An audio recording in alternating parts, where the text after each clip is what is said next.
Hoy te estamos acompañando en este video, que es una presentación que realizamos especialmente para ustedes. Titula Riesgos de contaminación en la manipulación de alimentos. Primero, definamos qué es un riesgo de contaminación. La contaminación implica la presencia de sustancias indeseables. Y es toda circunstancia o situación que aumenta las probabilidades de que una persona pueda contraer una enfermedad. Para eso, los microorganismos deben buscar su supervivencia, que son los que ocasionan las famosas ETAs.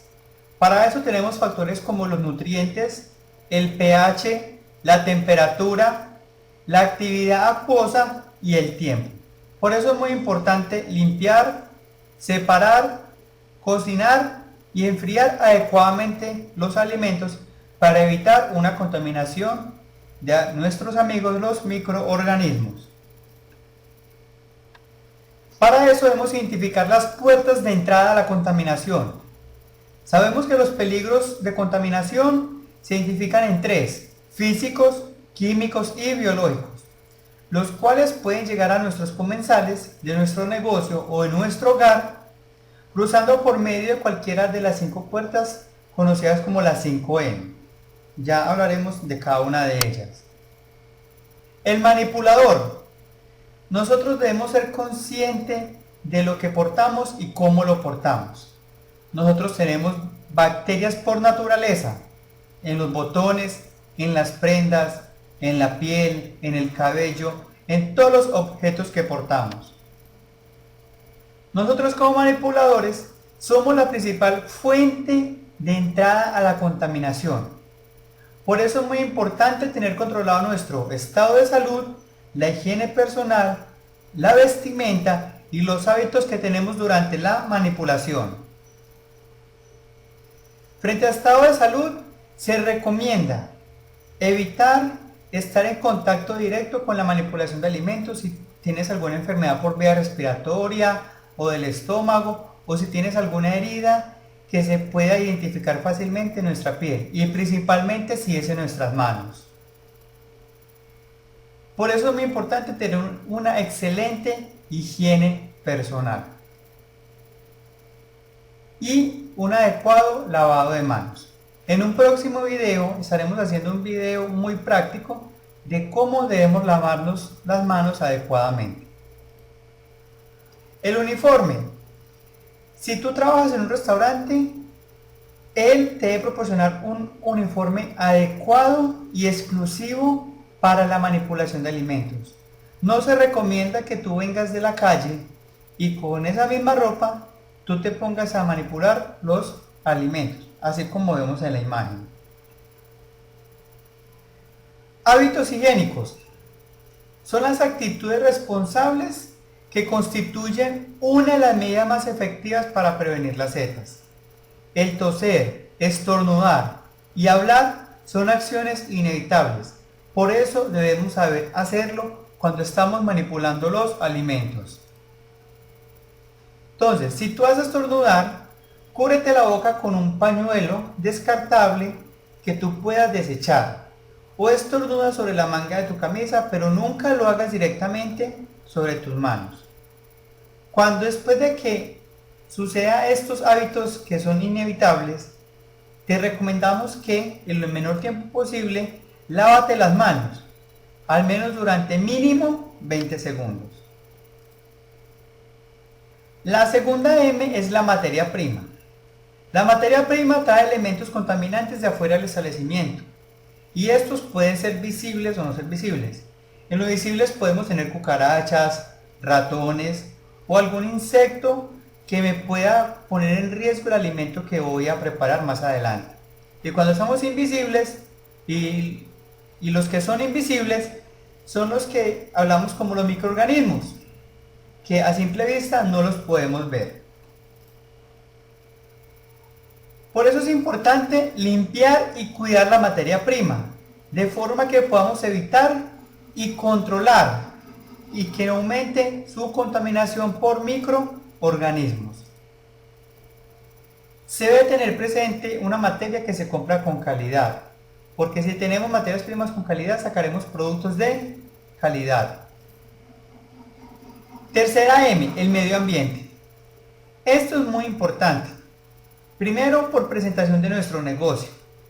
Y segundo, por facilidad en la limpieza, ya que si no tenemos una buena limpieza, corremos el riesgo de que nuestros alimentos, materias primas sean contaminadas más fácil.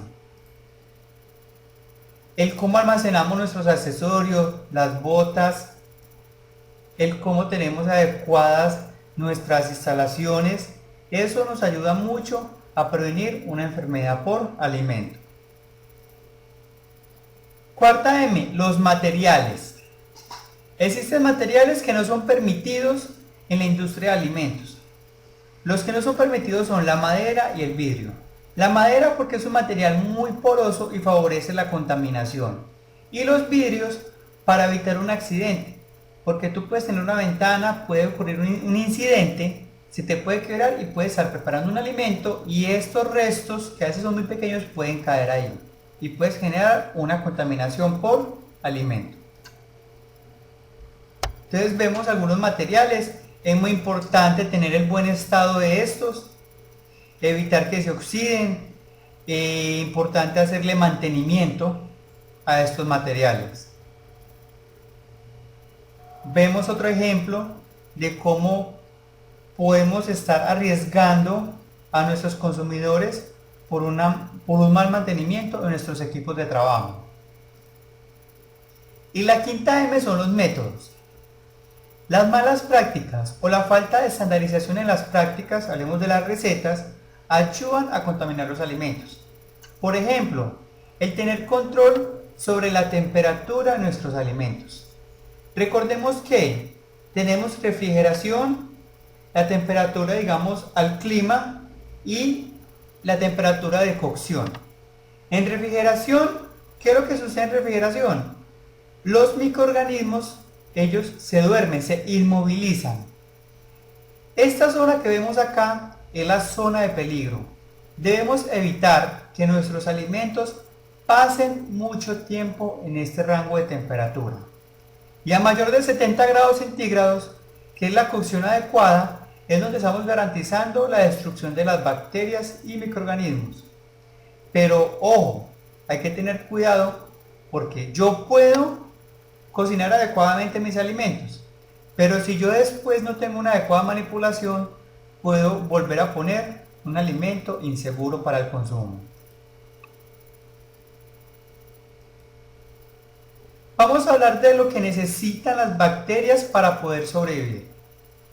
Las bacterias se reproducen en una amplia variedad de temperatura. Normalmente la temperatura cercana al cuerpo humano es donde alcanza su mayor reproducción. Recordemos la zona de peligro, que evitemos que los alimentos estén en este rango de temperatura. Por eso es importante adecuar y tener sitios estructurados y bien preparados para poder conservar los alimentos.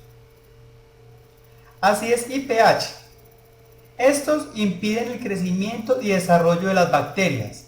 A veces para conservar los alimentos, muchas veces se les añade vinagre o limón, por si no lo sabías. La humedad. Las bacterias son 80% de agua. La necesitan para vivir igual que nosotros como seres humanos. Hay muchos tipos de agua. Está el agua ligada y está el agua libre. Se denomina actividad acuosa o humedad al agua disponible. La mayoría de los microorganismos crecen en valores cercanos a 1 AW, como la Escherichia coli. Por eso encontramos que los alimentos secos son los que tienen una durabilidad más amplia frente al tiempo, que se conocen como alimentos no perecederos. Los nutrientes. Casi todos los alimentos contienen aporte de grasas, proteínas, minerales y azúcares necesarios para las bacterias, igual que nosotros los seres humanos. Cuando un alimento tiene mayor propiedad de nutrientes, hay más probabilidad de que éste sea contaminado. Como vemos en la imagen, no se recomienda tener pescados que tienen un alto contenido de nutrientes fuera de la congelación. El tiempo. Las bacterias se reproducen por el mecanismo de duplicación. ¿Cómo así? O sea, de una bacteria salen dos y así sucesivamente. Por eso tú de una bacteria en menos de media hora puede tener hasta más de 1.000.000 de bacterias. Por eso es importante tener una adecuada protección y manipulación de los alimentos. El oxígeno. Algunos microorganismos necesitan oxígeno para vivir. Estos se conocen como aeróbicos. Y hay otros que no necesitan oxígeno, como los anaeróbicos. Un ejemplo es el Clostridium. Estos obtienen el oxígeno molecular del agua. Esa es una pequeña presentación que le preparamos con mucho cariño para ustedes. Muchas gracias, los invitamos a que nos contacten por medio de nuestro correo asaindustrial@gmail.com y de nuestros números telefónicos. Asa Industrial.